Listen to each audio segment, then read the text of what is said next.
right, good day. I'm Martin Gago with Market Radius Research. We've got CEO Alistair Waddell of Inflection Resources joining us today. I'm very excited to have Alistair join us. Inflection has a huge and highly prospective land package in Eastern Australia, and very recently and very excitingly, the company just announced a financing partnership with AngloGold Ashanti Australia for potentially tens of millions of dollars of exploration and development funding. And Alistair is here to explain that to us. I've known this story a long time. I am a shareholder, and I think this is quite a fascinating story, and I'm excited to have Alistair share that with us. But please remember, this is not investment advice. This is not a recommendation. We're here to learn about the company. Alistair, thanks a lot for joining us, and please walk us through the Inflection Resources story. Absolutely. Thank you very much for the introduction, Martin. I'm going to speak to you today, as Martin says, about Inflection Resources. We are a Canadian and US listed exploration company focused on the discovery of copper and gold in Eastern Australia. And I often like to start with this great photograph of the area that we work in. This is northern New South Wales, and just gives you a sense of the terrain we're dealing with here. So it's flat, open terrain, and very low population density, but nice infrastructure as well. So it's a real pleasurable place to work. I will be making lots of forward-looking statements. This is an exploration company after all, so I'd encourage you to read these at your own time. So, as I mentioned, we are looking for large copper gold deposits in New South Wales in Eastern Australia. These are porphyry type deposits, and one of the key takeaways here is the scale of the potential prize here. We're looking for something very, very large, and ultimately will appeal to the major mining companies, and I'll get into that a little bit. Martin just mentioned AngloGold. We have a very large land position. We have over 7,000 square kilometers of exploration licenses, all of which is 100% owned in New South Wales. And it's this portfolio of ground where we've just signed this large heads of agreement for a multi-year exploration program with AngloGold Ashanti. And I'll talk a little bit about the strategy and how we got to where we are today, from what was just a concept to signing this agreement. Really, I'm just going to talk about the projects in New South Wales here. So we're about 4 hours drive west of Sydney, to give you some bearings. We also have a project in Queensland called Karen, which I won't get into today, but really just going to talk about this large portfolio of ground in New South Wales. Just get away with the corporate structure page. So we currently have a valuation around about 16 million Canadian dollars.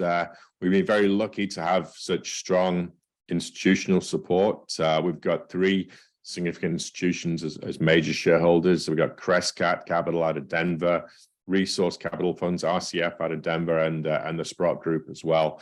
They have about 23% of the company. Management owns just under 30% of the outstanding shares. And the thing I always like to mention is we're part of the Newcrest Capital group as well, which is a group focused on early stage exploration. Just a little bit on the people. We're proud to have such a number of geologists on the team. We've got quite a number, including our chairman, Wendell Zerb.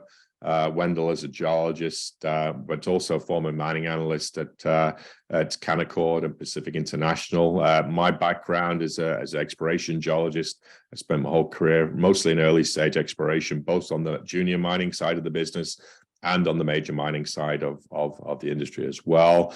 Other key people here are Dr. Stuart Smith. Stuart was the technical director for all things copper for Teck until fairly recently, and is based in New South Wales. But the key person really here is the gentleman on the bottom of the screen, Dr. Douglas Haynes. Douglas was the former chief geologist or chief geoscientist for a very successful, iconic Australian mining group called Western Mining Corporation, or GMC. And it was there during a period of, tremendous exploration success, and has been involved with a number of very big discoveries, including Olympic Dam, which is one of the world's biggest mines. And more recently, it was responsible for the discovery of the Kamoa deposits that Robert Friedland has in the DRC. So it's a very technically focused team, but we also balance the capital market side of the business as well. Alistair, I used to work with Wendell, and can you just give us, he's had some nice, or a very nice win under his belt when he left being an analyst. Maybe just highlight that. Absolutely. So he finished being an analyst and ultimately joined a company called Exeter Resources, which had a porphyry project in Chile called Caspiche. And ultimately that was sold a few years ago now with great success to, I believe it was Newmont Mining, and has a successful exit there as well. But no, we're very, very happy to have Wendell on as chair, and brings a tremendous amount of experience to our group that bridges both the technical and the capital market side of the industry. All right. So I guess to step back a little bit, what are we doing as a little Canadian company exploring Eastern Australia? Well, we're in this big belt of rocks called Macquarie Arc. This is Australia's porphyry belt, the copper gold porphyry belt, and it's host to a whole series of some very big mines and a lot of smaller mines as well. Most notably, the Cadia mine, which you can see here on a simple geological map to the bottom of the screen. This is Newcrest Mining's flagship operation. This produces over 1 million ounces of gold a year. Australia's biggest gold mine, and it's a real giant, a true tier 1 scale deposit. The other big ones are Evolution Mining, their Cowal deposit. This is their flagship mine. We have the Northparkes mine. This is owned by a group called China Moly and Sumitomo. These are, again, big, long life porphyry type operations for the most part.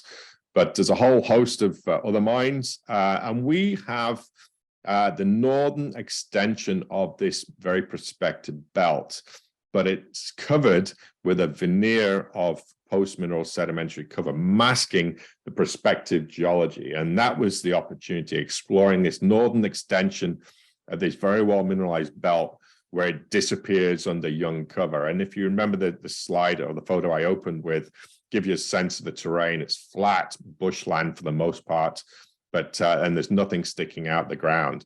So the opportunity is being able to explore through that cover sequence. But it's a fabulous jurisdiction in which to operate. It's very much pro-mining. Australia in general is a fabulous mining jurisdiction, and New South Wales in particular is going out of the way to encourage investment in mining and exploration. And there's a whole host of incentives, including grants and things like this, that they provide to companies like ours to test certain exploration ideas. And I've got this in here, this next slide, really just to give you a sense of the scale of the Inflection land position here. So our exploration licenses are here in this sort of this pink color. We have over 300 kilometers from north to south of sort of a contiguous land package. It's over 7,000 square kilometers of ground. And in the southern part of the belt, where there's no sedimentary cover, you can see it's a very, very busy part of the world. There's a lot of Australian listed junior exploration companies, as well as a lot of major mining companies as well in this part of the world. And, we've got some pretty big names that are actively exploring this part of the world, specifically for these very large, long life copper gold assets.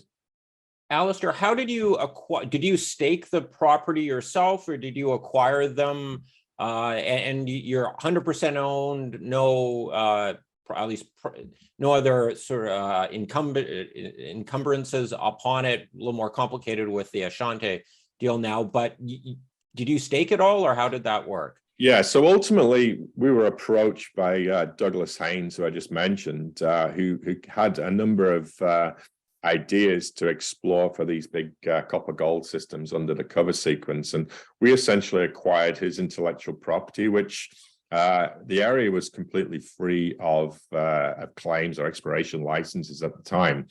So Douglas became a shareholder in the private company that ultimately became Inflection.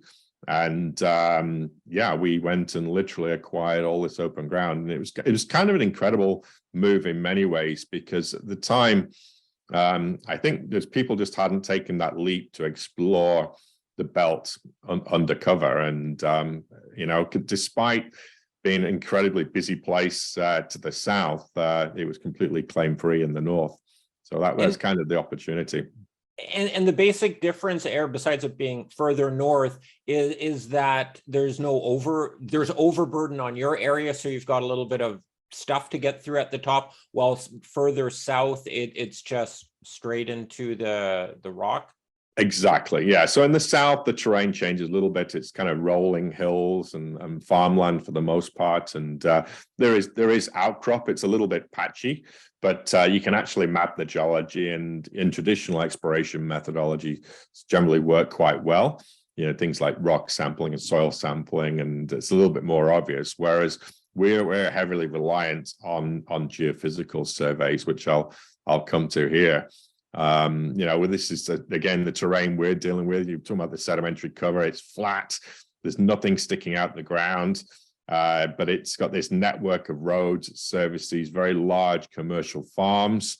So it's a relatively easy place to operate. In fact, it's very, you know, a pleasure working here, just because of logistically it's very simple, but critically, it's very cost effective as well. You know, we're not dealing with seasonality. We're not dealing with remote camps or helicopters and things like that maybe you would have in British Columbia or places like this. It's a very simple place to operate, and just it's a pleasurable place to work. This, Martin, here really perhaps gets into a little bit of how the opportunity arose here. So we've got these two maps on the screen here are the same scale, if you will. So this pinky orangey unit here represents the sedimentary sequence sitting on top of the prospective geology. These sort of dark charcoaly colors are the prospective belts, and then they disappear under this young sedimentary cover. Our claims here in the orange. And on the right here, this white line here represents the limit of that sedimentary cover, which you can see on the adjacent image. But the underlying image here is a magnetic map. So this is really the survey that created the opportunity in many ways.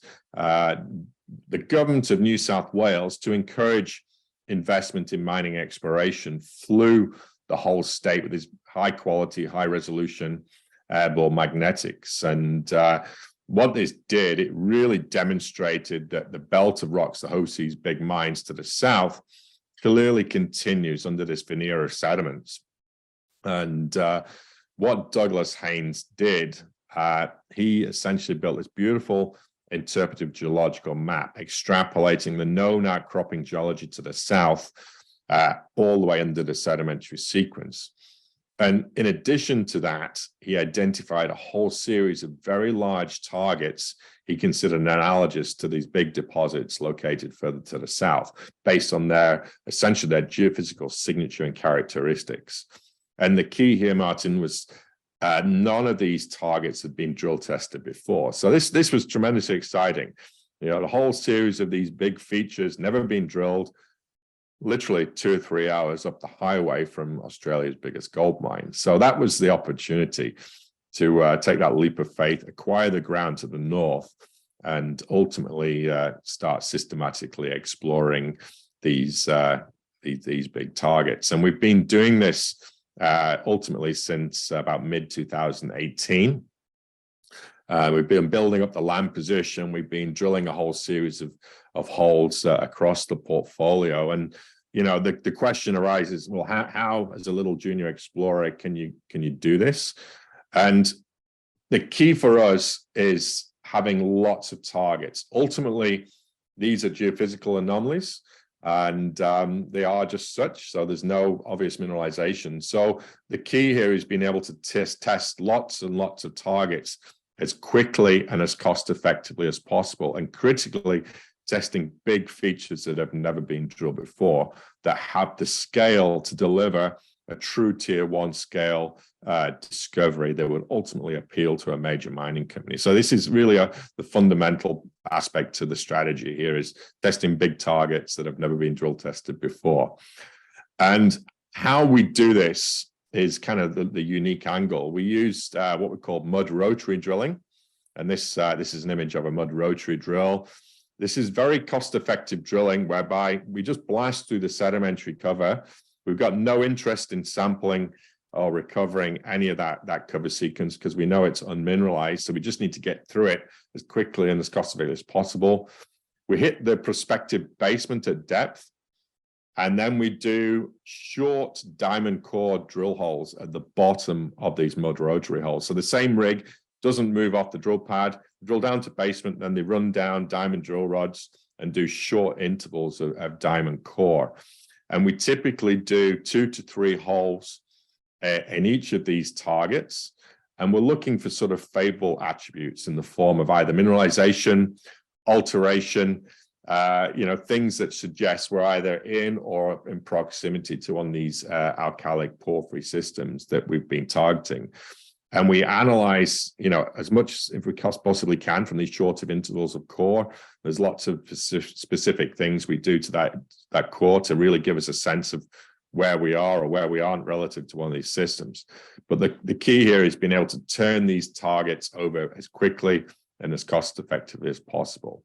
So it's a little bit just moving around, drilling lots of holes into lots of different targets. And we think just by having so many targets, ultimately tilts the odds of success into Inflection's favor. Alistair, what is the sedimentary cover? Roughly how thick is that, or what does it typically range from? Yeah, it's a good question. So it's what we're looking at. The sedimentary cover is essentially a basin. So it's thicker in certain parts and then very, very thin on the margins of the basin. Typically, we found it's about 180 meters thick.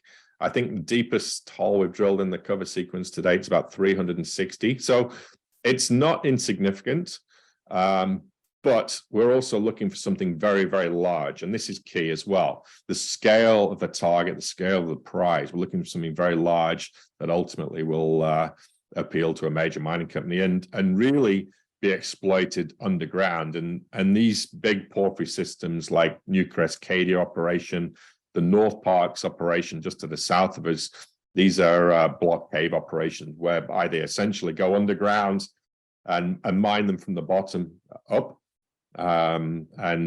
These generally are very large, long life, relatively low cost operations once they're up and running. So that we have to look for something big to justify exploring under the cover. Would the short 10, 20, 30 meter diamond drill holes, that almost seems like equivalent or analogous of like grab samples and channel sampling if it was exposed. Is that kind of what you're doing underground? Yeah, I mean, we think of it as a very fancy sort of geochem sample or like a rock sample or something like this. But what we're doing is we're just getting the maximum amount of information from that. So I've listed all the studies we apply to. So we're doing traditional geochemistry. We'll look at things we call sulfur isotopes. We'll look at the characteristics of the mineralogy. We'll get age dates taken from the core. There's a whole host of different tests and studies we run in these short intervals of core. And with that, we get a sense of whether we're warm or cool in terms of where we need to be. If we're distal or if maybe the target itself is, that we test the thesis and it fails and we don't hit what we anticipate to hit, that's good information as well. But what we've proven is we've hit a number of these systems where we've got a lot of favorable alteration, a lot of favorable geochemistry, and that's been the key for us so far. All right. And that's sort of a nice segue into the deal with AngloGold we just announced. So there's a lot of information on this slide, but what it is, we've signed a non-binding heads of agreement. So heads of agreement here is a little bit like a letter of intent, whereby we've ultimately defined the principal business terms in which we're prepared to enter into a definitive agreement. And this definitive agreement we're working on right now, and there's about 60-day window, which we've got to get the agreement done. But certainly, we're confident it will be done. But this heads of agreement has outlined a mechanism which AngloGold Ashanti, one of the world's biggest gold mining companies, has got the mechanism to earn a majority interest in a number of projects in the portfolio. So in phase one, they've agreed to spend 10 million Australian dollars over a 36-month period across the entire portfolio, sort of to test a number of targets, which I'll get to shortly, that have returned favorable alteration in geochemistry. So we're convinced we're in the right system, we're in the vicinity. We have not yet drilled into the heart of the system, but that $10 million will go across the whole portfolio. We've got lots of targets that have yet to receive first pass drilling. At the end of that 36-month period, they then have the right to select up to 5 projects, and you can sort of see that in the table here below. And for each project, they'd spend 7 million to get to a 51% interest in that specific designated project. And then to get to a 65% interest, they have to spend an additional 20 million per project as well. The key then for them to get to 75% is they have to deliver a pre-feasibility study. Now, this is a very detailed study that includes all sorts of different engineering studies, social studies, water studies, all sorts of aspects that demonstrate the project has potentially economic viability. I won't get into any more than that, but it's a big deliverable. They also has to include the PFS has to include a minimum resource of 2 million ounces of gold or gold copper equivalent resources. So again, it's a fairly hefty deliverable for AngloGold at that point. And they also, at that point, because we've acquired a lot of ground which was open, they actually cede back to Inflection either 2% or a 1% net smelter royalty at that time as well. So it's a fairly healthy deal. It's it's a lot of drilling to be completed over the projects, and that's really what this project portfolio requires, is a real big commitment to drill lots and lots of holes into a wide variety of targets. And we're thrilled to have entered into this agreement with AngloGold. It's really going to light a fire under Inflection, and just with the ability to drill many, many holes into many of the targets that have already returned favorable alteration and geochemistry. There's a whole host of other things we can get into on this one, but that's really the meat of the agreement. We also get a 10% management fee for operating this joint venture. So for phase one, that's a $10 million program. That's another $1 million that will come into the treasury without obviously any dilution for the shareholders as well. But right now, as I say, it's still a non-binding heads of agreement, but we're confident we'll get there with the definitive agreement within the 60-day window here. So it's a big milestone for the company, and we're thrilled to be working with such a very large mining company such as AngloGold. So you are managing the project. I presume they've got a technical advisory committee that you work with, say, hey, we like this area and so forth, but ultimately you get to decide sort of where the holes are drilled? We do, but listen, it's a good relationship with the group, and we're working very closely together. So Sure. We're not really anticipating any differences of opinion. We've got a shared goal of making a very large discovery here. But yes, there's a technical committee that comprises of 2 members from both sides. Yes, we'll operate in phase 2 onwards. AngloGold retains the right to take over operatorship of any of the individual projects, but we are the default manager of the project going forward. But the other thing I would just add, I mean, there's many benefits for partnering with a group like AngloGold, and these guys obviously have multiple mines, even in Australia. We can draw on their expertise. It's very much a two-way sort of arrangement. They're looking at us. We've got the land position, we've got the strategy, and the targets already defined. AngloGold has the capital and all the expertise that we can draw upon. So they have in-house geophysicists, geochemists, social type people that can work with us on some of the softer issues and things like this. So it's a real, I think it's win-win for both parties. And with that 10 million they're spending for phase one, do you have to contribute any exploration dollars to that, or should we assume your exploration budget, at least on the in New South Wales, kind of off your income statement goes to zero? Almost. We have a number of projects outside of this agreement with AngloGold, but yeah, the vast majority will be absolutely funded by AngloGold. So there's no immediate requirements to raise any additional capital. And certainly as part of this, we were not contributing a dime until we can deliver a pre-feasibility study. And so does it cover everything in New South Wales, or are there some carve outs where you retain all the rights to that? You've obviously got what, the Karen project, I believe it's up north. Nothing about that. It's all in New South Wales. It is. So the Karen project, I wasn't going to get into that today, but yeah, that's excluded from this agreement. But we also have a number of projects in New South Wales that are also excluded. But really, the lion's share of the New South Wales assets are covered with this agreement during that phase one. But after that, they have to select five projects. So yeah, it's a fabulous deal for us and for AngloGold. That's exciting. All right, I think that covers the high level. So within about 60 days, we'll expect hopefully get a definitive agreement out of this, and then it's you go full steam ahead, I'm thinking.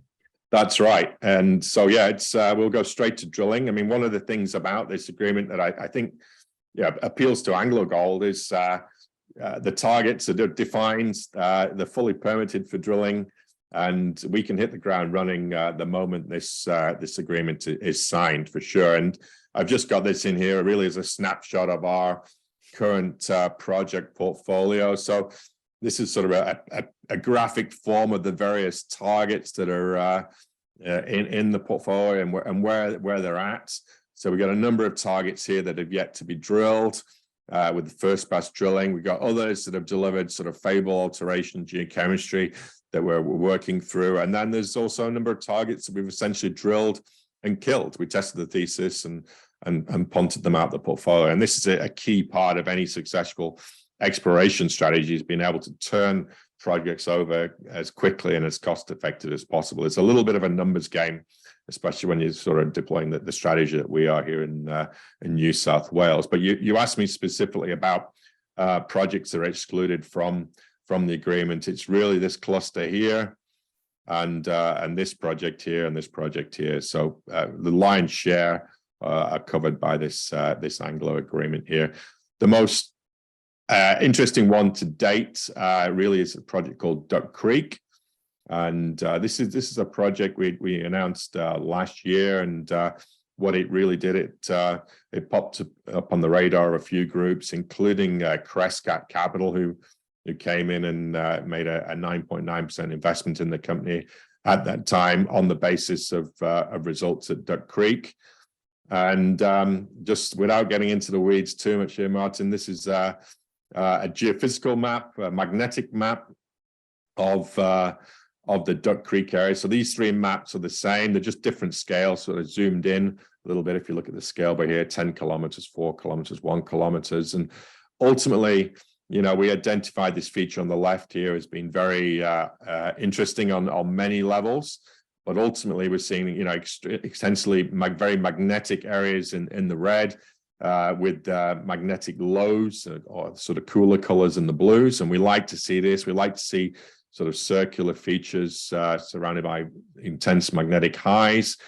We drilled 3 holes into magnetic low here last year and came back with some very strong alteration that is often found in proximity to some of these alkalic copper gold porphyry systems. And I'll just throw this on here without getting into the weeds too much. These are what we hit in one of the holes here. So we're getting sniffs of copper and sniffs of gold, but ultimately what we're looking at here is the alteration. These are true porphyry style veinlets. This sort of red coloration here is very distinctive alteration you would typically see either above or forming as a halo to these porphyry bodies. And we see that at the likes of Newcrest Cadia operation, for example. We see this at the Northparkes mine to the south. It's very distinctive and quite characteristic. And we see minerals like this purple mineral here. This is anhydrite, and it's just it ticks a lot of the boxes. And I think, frankly, it was these sort of early holes that got AngloGold encouraged to what we're doing and looked into the strategy a little bit more and what we're doing, and ultimately resulted in the announcement of this heads of agreement there last week. And with it's your project, they're earning it in. So you're going to be giving full news disclosure on drill holes and everything else, just like you would otherwise. Yeah, absolutely. I mean, the beauty of this is it's going to really accelerate all of that. There's likely going to be multiple rigs turning here, so there's going to be a lot of news flow coming out of this program. So absolutely, yes, we're controlling the news flow as a result of that. But yeah, we're going to be very busy. Clearly. All right. So, I mean, it's really it in a nutshell. I mean, if I just talk about, sort of the catalysts for going forward that, should have an impact on the company, it's obviously the signing of this definitive exploration earning agreement. This is going to be a bit of a milestone here. So, the clock is ticking on that one with the 60 days to get that done. The deep Duck Creek deep drilling, that's the target we're just looking at there. We've really only drilled 3 shallow holes into that area, into that large dark blue magnetic low, which we think represents a potential porphyry system. So we're going to do a series of deep diamond drill holes into that specific target, likely in the 600 to 800 meter range, depending on what we hit. So that's going to be very exciting. And then we've got a lot of other targets as well. We could do some first pass drilling on that we showed in that sort of that pyramid. And then there's a number of other targets where we've already hit favorable alteration and geochemistry that we need to do further drilling on, either stepping out or perhaps even drilling a little bit deeper as well. So we've now got the ability here, Martin, to not worry so much about every single drill hole. When we're spending our own treasury here, every hole, we're debating, is this the right spot? But right now, with the additional capital from Anglo, we'll just be able to drill and not worry too much about every single hole, how deep it's going to be, et cetera, because you can always, from a geologist perspective, you can always find a reason not to drill a hole. And you can always talk yourself out of drilling it. But with this, it'll just give us the ability to drill lots of holes. And this is key to making a discovery, is lots and lots of drilling in a belt known for big mines. Well, yeah, exploration is all about probabilities, and just more holes you punch in, the more you learn. Yeah, exactly. And that's a key point. That continuous learning loop is very important to us, and our understanding of the belt is continuously improving. I mean, over the last few years, our understanding has changed tremendously, or evolved, should I say. It's we've certainly got a better feel for what part of the belt is prospective. Perhaps other parts we've downgraded, et cetera. And we've also generated some new targets based on some of the earlier drilling as well. So that's a very important point, this continuous sort of learning as you go. And you have not completed or done all the first pass drilling. You're still doing more of this to grab your smaller samples and to sort of help build the big picture. There'll be an element of that for sure. So it'd be the deep drilling at Duck Creek. There'll be some first pass drilling on targets that have not yet received any holes. And then there'll be sort of follow-up holes completed on targets that have, come back with some favorable alteration as well. So stepping out and drilling a little bit deeper on other targets. We got targets called Mylamundi, Trangi, for example, that require some deeper holes as well into areas that have returned some encouraging results. And sorry, going back to, you don't need to flip back, but that's $10 million. Is that roughly over a 3-year period? So kind of 3 million a year? Is that kind of right? Or Well, yes, look, in the agreement, it's over 3 years, but we fully anticipate, and this is a big forward-looking statement, that will be done much quicker than that. Okay.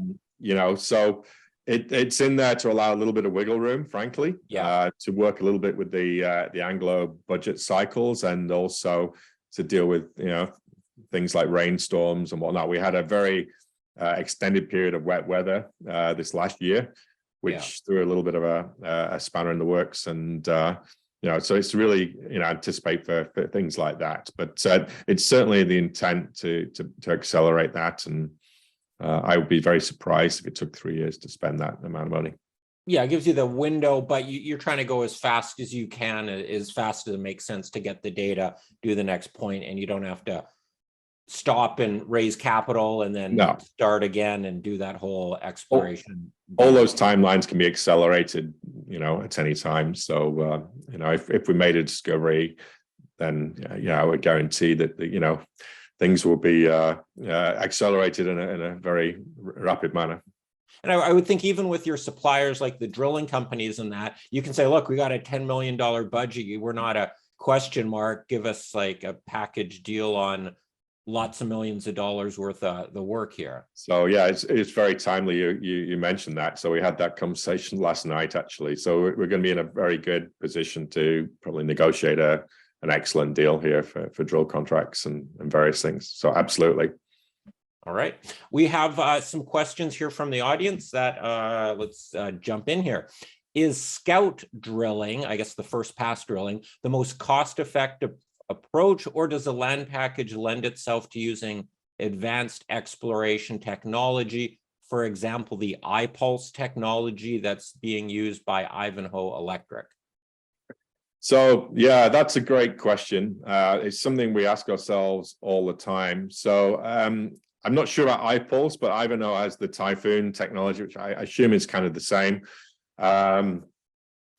We have tried sort of traditional IP or electrical geophysical methods, and we haven't had any massive success with that. It's all been a little bit ambiguous in terms of the results, but the Typhoon technology that Ivanhoe has is kind of intriguing. It seems to have a little bit more oomph and might be able to look through the cover. But for the most part, we rely on the magnetic survey, and we have done our own magnetic survey, so we've tightened it up a little bit. So the government data was flown on 400-meter space lines, so literally the whole state crisscrossed with 400-meter space lines. So we did some surveys that were flown 100-meter space lines over the individual targets. But the reality is it didn't change too much where we positioned those initial scout drill holes. So we debate this all the time. Is there anything else we can do? But we always come back to, let's just drill a hole. The cost of drilling is so low, and we can actually just get a definitive answer here. And we're drilling those scout holes for about 30,000 Australian dollars a piece. So we can either drill a hole, or we can do a geophysical survey that might cost double that and be a bit ambiguous, and ultimately you might end up drilling the hole anyway. So we've taken the view of just drilling holes at this point. All right. Will you expand your land package, or do you think you already have the best of what's available? So there isn't really anywhere to expand. I mean, we literally acquired 100% of what was available at the time. It was 100% open. So we're very comfortable with our land position.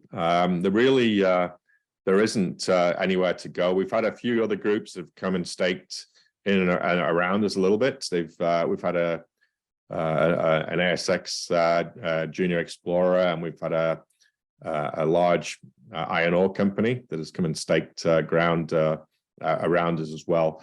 But really, we've got 100% of what we wanted. Being the first mover, we certainly pretty comfortable with that.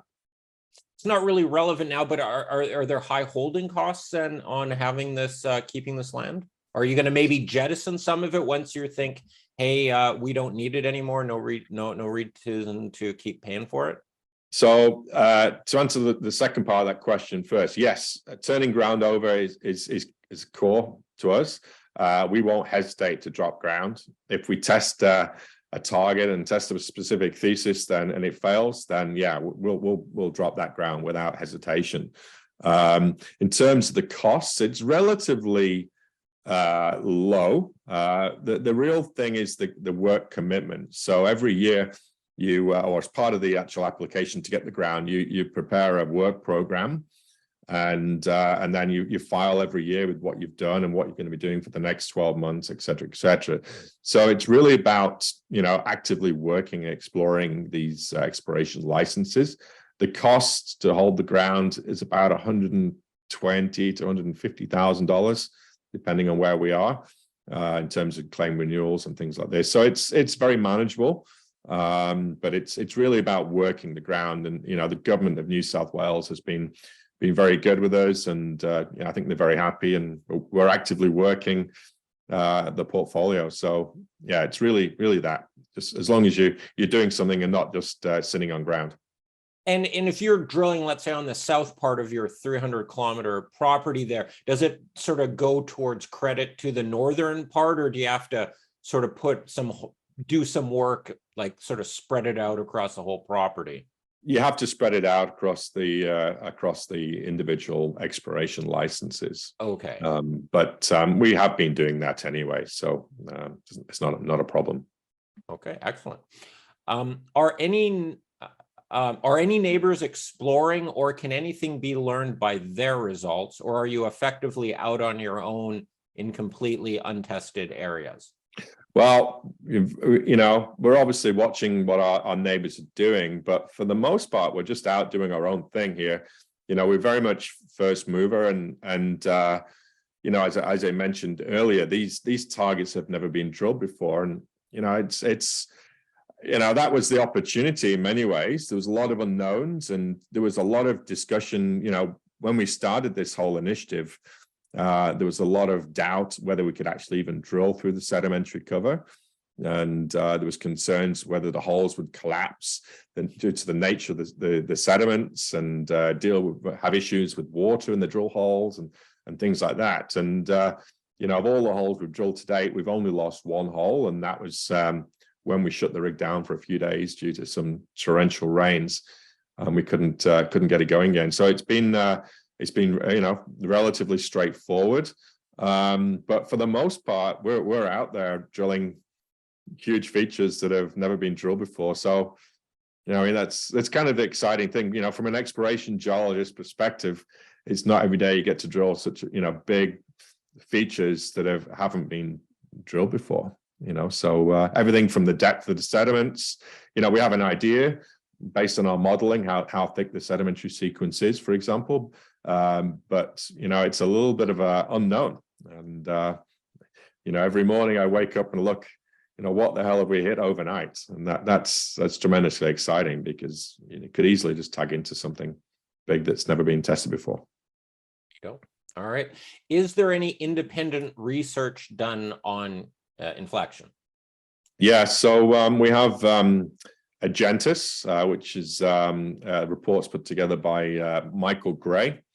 Michael Gray is a Vancouver-based geologist, and very well respected in the business, and he puts out reports periodically when we put out news. There was a piece he put out last week based on the AngloGold announcement, for example, and if there's interest, please reach out to me or Brennan Zerb, our IR manager, and we can send those reports across to if anybody's interested. All right. We've dealt this, but let's just hit it again to make sure everyone's clear on it. Roughly how thick is the overburden, and roughly how deep are the Scout diamond holes drilled on average? Yeah. So the sedimentary cover, it's like a basin. So it's variable depth. I'd say typical depth is around about 180 meters thick. The deepest sediments we've intercepted to date are 360 meters, give or take. And it's been relatively straightforward. The diamond drill holes are typically 10 to 30 meters. We have drilled up to 100 meters before in the diamond core, but the key for us, prior to this AngloGold agreement was just being very cost effective and being disciplined about cutting the holes off. We think there's a lot more value in drilling more holes than having fewer holes but deeper diamond core. These systems are very vertically extensive. They call them pencil porphyry, so they're almost tubular-like in form, and so it's really about getting a whole series of drill holes to try and vector into where it is, rather than perhaps just drilling deeper. So yeah, that's kind of key. It's cutting these holes off. And the other thing we've done that people said we probably wouldn't ever be able to do is to start to drill angle holes through the sediments. And what this does, this allows us to drill across the stratigraphy a little bit. We're looking for something vertical or kind of vertical. And so drilling across the sequence just gives us a little bit more of a chance to hit one of these systems. So yeah, sort of 10 to 30 meters, but every hole has the ability to just keep going. If we tag straight into mineralization, we could drill 1,000 meters without any problems here. So you're doing some angle drilling on the first pass drilling as well, just to kind of get a bigger view.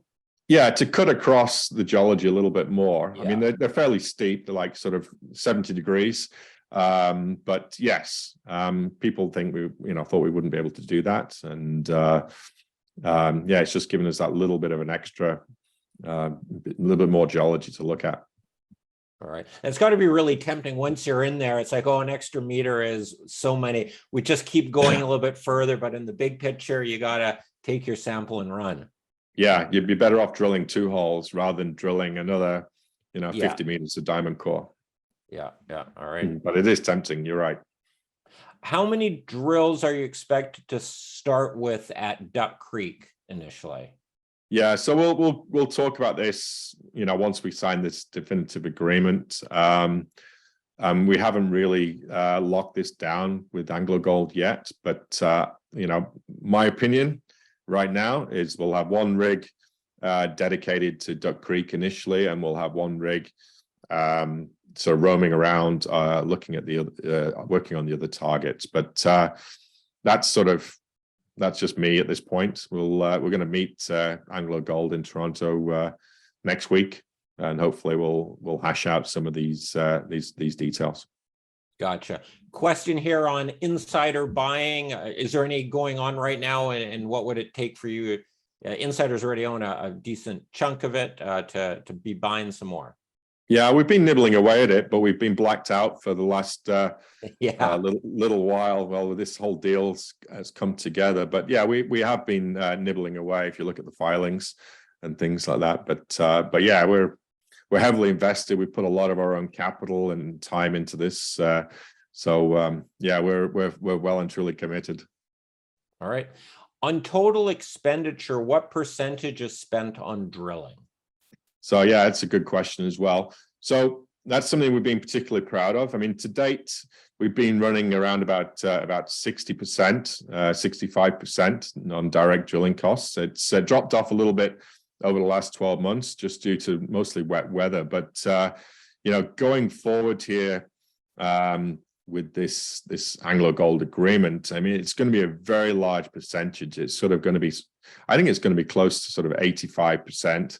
Will go into direct drilling, because there's not a lot else to really do, frankly, on surface. I mean, we're not mapping, we're not soil sampling. It's really about drilling, and I think that's one of the things that I mentioned that appeal to AngloGold is the ability to just hit the ground running and drill. So we're pretty lean and mean in Australia. We don't have a corporate office in Australia. We basically have a field camp where the guys sleep and work, and that's right there on the projects. So yeah, it's just about everything's going to go into drilling going forward in New South Wales. And what is the state of your balance sheet? And does it with this Anglo deal, does that mean like financings are like not kind of off the table for the next, I don't know, foreseeable Wow. Yeah, so I mean, we've got about $1 million in the treasury, which, you know, it's not huge, but, you know, as I mentioned, we're pretty lean and mean. You know, we're going to have assuming that the fully execute the $10 million phase one program, that equates to about $1 million of management fees as well. These are Australian dollars, I might add. So, you know, that we'll be in reasonable shape. No immediate plans to do a capital raise at this point. It's really, we want to see this next phase of holes, particularly into the Duck Creek target, which we're really fired up about, and very excited to see some deeper holes into this area where we got this favorable alteration in geochemistry. So yeah, no immediate plans for financing. All right, and we'll wrap it up here with one final question. At the end of 2023, what main parameters will you use to judge whether or not it was a successful year? Gosh, yeah, that's a good one. I mean, I ask that question all the time.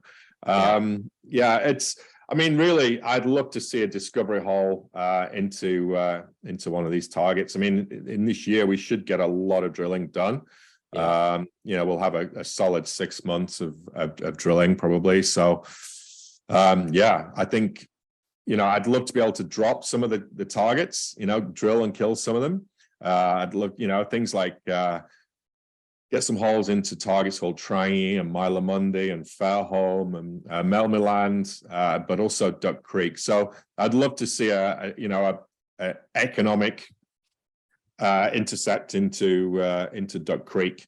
Really, that's my main goal here. But yeah, it's a really good question. You know, how do you measure success in any exploration company? I guess the hardest holes would be like if it's a total dud, that's okay, you know, to kill that. But if it's sort of a bit of a whiff of something could be there, maybe do we put in another one, or is it tough sort of distinguishing between like when to pass and when to keep going, or does it get kind of some head scratching and feisty meetings to get through? Oh yeah, nothing's simple about these systems. I mean, you know, you can get lucky and tag into them straight away, but invariably they don't give up easily, you know, in terms of being able to vector into where you need to be. So, you know, we think just having, you know, we got some smart technical guys. They're very familiar with these types of system and know what they look like, not just in the heart of the mineralized system, but peripheral to that. I mean, that's the key here. You know, what does a Cadia system look like 500 meters away, for example?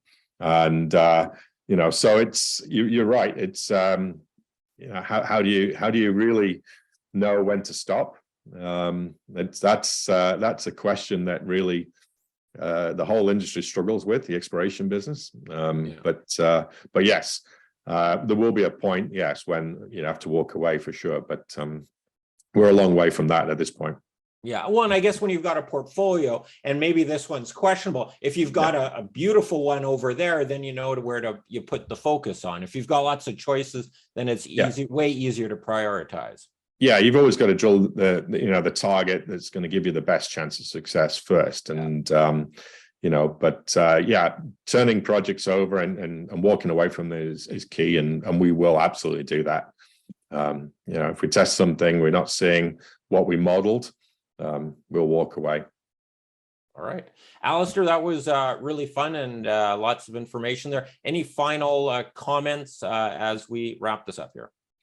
Well, I mean, really, I think we've covered most things, but if I could just reiterate, you know, we're doing this in a fabulous mining-friendly jurisdiction, New South Wales, Australia. The key takeaway is the scale of the prize. We're looking for something very large here. We've de-risked the company. Once we sign this definitive agreement, the programs will be fully funded by AngloGold. But yeah, it's an exciting story. You know, where I'm not aware of too many stories like this, testing such large targets that were claimed by the company, and doing it in such a fabulous mining-friendly jurisdiction. Excellent. Alistair, thank you very much. That was great. All the best, and looking forward to maybe getting you back in 6-8 months and talking about some of the results of your big drill program coming up. Absolutely. I'd love to be back. Thanks, Martin. Bye.